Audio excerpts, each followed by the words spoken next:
Hi there, and welcome to the Anita Chat podcast. I'm your host, Anita Rombo, and this is the podcast for growth-oriented women to have authentic, real talk. Nothing is off the table here, but as an intuitive self-relationship coach, you'll find the content gravitates towards mindset, intentional action, spirituality, and all things wellness. So if you're ready to learn, laugh, show up, and glow up to be the best version of yourself, grab your favorite bevy, settle in, and we've got lots to chat about. Oh my God, friends. My inner Sagittarius that loves travel and adventure is finally coming out to play. After 3 long years, I'm about to hit a vacay. And this vacay includes a break from all things adulting, including being a mom for a week. I am not going to lie, there is excitement, but also a bit of nervousness. Me and my crew, my family, we've been together for the longest stretch of time due to COVID. And I know my husband is super capable and my kids are in great hands, but I've got some serious FOMO about leaving them behind. And also, this is going to sound a bit bizarre, but I fear that I'm not sure what I'm going to do with myself. I'm sure I'll settle into a rhythm after a brief period of adjustment, but for someone that is so type A, I have a hard time slowing down. And if I was vacating with my kids, at least I would still be momming. You know what I mean? So, Greg, if you're tuning in, thanks again for making this trip happen and good luck next week. Anyways, my innately wired difficulty related to slowing down and just being versus doing is the topic of the chat today. Because let's face it, I know I'm not the only one. Most of my clients and my friend groups have a similar issue. It comes up all the time in our conversations. We're in that season of life that we're always on. Even when I'm sleeping, I seem to have one ear listening for the kids in case they call me in the middle of the night. There's always some sort of to-do list. If you're like me, you feel guilty to take a break, even though no one but ourselves is telling us to go, go, go. We may even prize ourselves on how much we accomplish or do. I know that there are many of us that think a good day is a day where we've tackled a lot of items off of that to-do list. Over the past 5 years or so, I've intentionally, and I mean very intentionally, it takes a lot of concerted effort and energy for me to have accomplished this, focused on slowing down and just being rather than doing all the time. And I can say that it has made a tremendous difference in my life. And so I want to talk about this a bit more about why we as busy women find ourselves in the spot of doing, why we may resist slowing down, why it is so important that we do slow down, and some tips that have worked for me because let's face it, vacations are great resets. I'm absolutely grateful to be going on one, but they aren't something that we can turn to often as a reset. We have to find ways to integrate those resets into our day to day. So let's get into it, shall we? But first, if you have a fellow friend that leads a very busy life and could use a gentle reminder that it's okay to slow down, would you be so kind as to share it with her? I really want us to normalize rest and self-care. Thank you so much, my friends.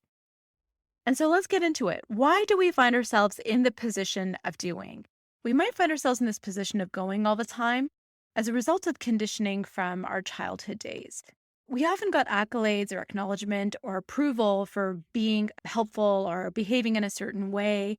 And those accolades and acknowledgement or approval were motivation for us to continue.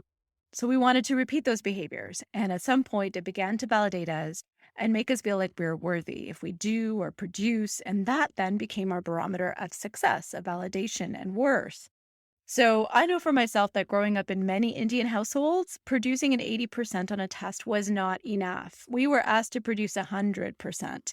And for me, as an only child, I felt that my parents' hopes and dreams were placed on me. They never verbalized this, but I felt like they were looking to me to make their struggles and sacrifices worth it. And that led me to overachieve on all fronts. For me, academically, that showed up as financially supporting myself through 3 university degrees, being an honor roll student and a class president. And so somewhere along the journey, we just lost sight that just being who we are was enough. We may also put ourselves in the position of doing because we fear that no one can do the job better than us. This, in essence, can come from a need to control and perfectionism. And again, it may come back to ingrained experiences from our childhood when perhaps there was worth attached to doing a job well, or the need to take control to compensate for a lack of structure and predictability so that we could feel safe. Perhaps some of us were fixers in the past and therefore expected to take the reins and handle all the details, or unravel things and do them again to make them better. I too can relate to all of these patterns from a young age. Now, of course, these could be some of the reasons for our difficulty in letting stuff off of our plate and taking on a lot and priding ourselves in doing all the things. There may be others. This is definitely not an exhaustive list. But I also wanted to acknowledge that for these patterns to be ingrained in us to some capacity, we don't need to have some egregious trauma. As children, we are astute little sponges and we absorb the reactions and patterns unassumingly. So even if we had a seemingly uncomplicated upbringing, there are likely things that have been soaked in and have become a part of our blueprint as a result of our childhood. If we flash forward from our childhood days to us now as women, where we continue to carry so much on our plates and more, we want to be the perfect parent. We want to be successful at work. We want to be the present wife and so much more. We are high achievers. We are goal getters. And we tie our worth to it. We're proud of those things. So we may feel that the way to embody those traits might be through baking the cookies for the bake sale, or taking on extra projects at work, or having the house clean to a certain standard. And so that explains why we might find ourselves in the position of overextending ourselves and constantly going. And we may resist slowing down for, again, multiple reasons, but I would say first and foremost, old habits die hard. When we've spent a lifetime convincing others and getting happiness from being an overachiever or someone who gets stuff done or prizing ourselves on our productivity for whatever reason, it's hard to tell ourselves that we should be following a different script, especially when the original one has gotten us many results, both tangibly and intrinsically, that we label as rewarding. If it ain't broke, don't fix it, right? We may also resist slowing down because doing that requires a conscious shift in our thought patterns and gives us space to do some deeply reflective work that may be uncomfortable. We may prefer to be in the space of distractions and busy work than taking the time out to reflect on why the way we are, and if our behaviors and thought patterns that served us at one point are truly serving us now. And if not, how can we serve ourselves better? That's some deeply transformative work that we may want to shy away from. But here is the reason why it is so important that we slow down. As a coach, I chose to focus on relationships with ourselves. So I call myself a self-relationship coach because it literally sets the tone for our whole lives. If we really want to show up in the best way possible for ourselves and others, we need to do the work and understand ourselves. We need to have awareness about what are our strengths, our challenges, our triggers, and we need to love ourselves unconditionally throughout all of this reflection and all of this integration. We need to love and accept ourselves unconditionally as we are. Part of that is giving ourselves permission to slow down and just be, especially at a time when globally we have made some big unexpected adjustments as a result of the pandemic and taken on some more. So, for example, if you're a parent, maybe you were homeschooling your child for a little bit. The risk of burnout and overwhelm is high. Now more than ever, we need to focus on us, what fuels us, what inspires us, and that energy, that love and inner understanding will then serve us externally. So there's absolutely nothing wrong with wanting to be a present parent, an attentive wife, a high-achieving employee, but ask yourself if your definition is at odds with what you truly want or need. So is it something that you think you should be doing versus something that you really need to do or want to do? And is it truly what others are expecting of you? For example, if we're taking a look at baking cookies for our kids' school fundraiser, that's really admirable. But would your kids rather that you spent the time doing something with them rather than baking cookies for them? Could maybe buying the treats serve you better from a time and energetic perspective and give your kids the gift of the more you time that they want? Or the house. Could maybe getting some help around the house or being okay with a bit more mess give you more time and space to slow down? Would that serve you better? Would that serve your relationship better? For example, would your partner rather you be relaxed and have a slightly messy house, or an irritable you, and a spotless house. With all that being said, I'll leave you with some tips that have helped me consciously slow down during the day to day. And again, take what resonates, leave what doesn't. And of course, if you have other things that are working for you, definitely keep going with them. The first and foremost non negotiable is to build in some solid you time every day. I like to choose the beginning of a day for me personally, because to me, this really helps set the tone of the day. Because it's at the beginning of a day, I'm not distracted by all the things that I need to do. The house is still sleeping, so it's nice and quiet, and this is no interruption, solid me time. So, my recommendation is to build in some solid you time every day. And in that period of time, do something that's just going to serve you, something that feels good to you, something that fuels you. That could look like journaling or meditating or reading or exercising or going out for a walk. Doesn't matter. There's no right or wrong here. It's just make sure that you build in some solid you time every day. And this is a non negotiable, my friends. The second tip that I want to leave you with is to really get clear on your why. Ask yourself what the intention behind the activities in your day are. And if there are any ways that you can make your day easier by either eliminating or delegating or adjusting the task. Earlier in this episode, for example, we talked about showing up for your children by supporting their bake sales and school events. And in other ways where you could still show up and support that, but carve out more time and energy for yourself and be more present for your children. Third, I think it's so important to give yourself permission and create some boundaries to do the bare minimum of what you need to do.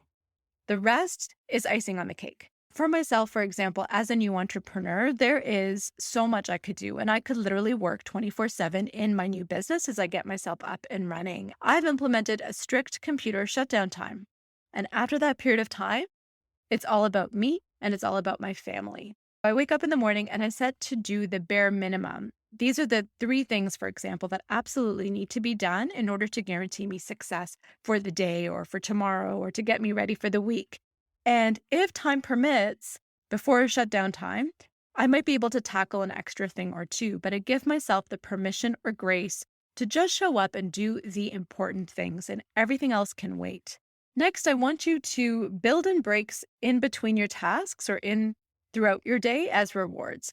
And no, my friend, it does not count for you to get off a work call and then throw a load of dishes in the dishwasher. That is not a break. That is called multitasking. So I'm talking about take 10 to 15 minutes, whatever time you can, to really just be for yourself. Again, maybe it's just walking outside and getting some fresh air and walking down the block. Maybe it's doing a quick stretch.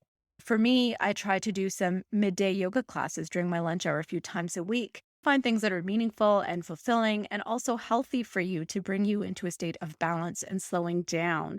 The second last tip that I want to leave you with is both kind of a productivity tip and also how to slow down tip. And that is silence your phone notifications and check your emails and social media at delegated times.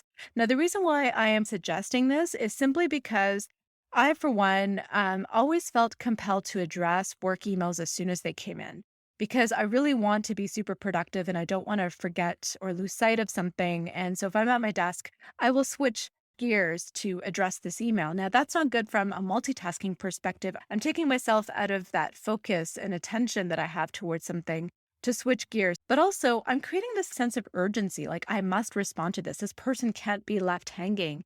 You know what? They can wait an hour or two. Nothing is going to happen that can't wait an hour or two. So whether it be setting expectations through an autoresponder or talking to your team or just letting them know, I think that's a really important way to manage your energy so that once you're done a task, maybe you can then check your emails and then go for your break and then come back and start another task new.